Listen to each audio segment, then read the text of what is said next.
Look. So here we got a 1/2 inch scotch it and a 1/2 by 3/8. Come closer.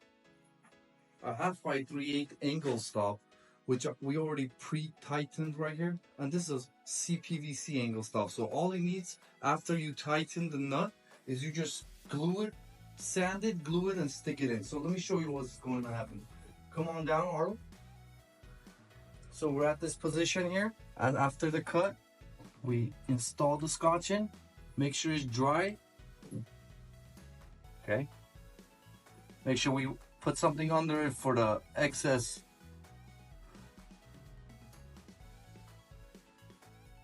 Okay, so we do that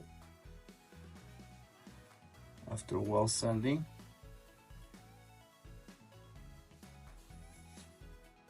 And there it is. On, off. Thanks for watching, guys, and that's what it is.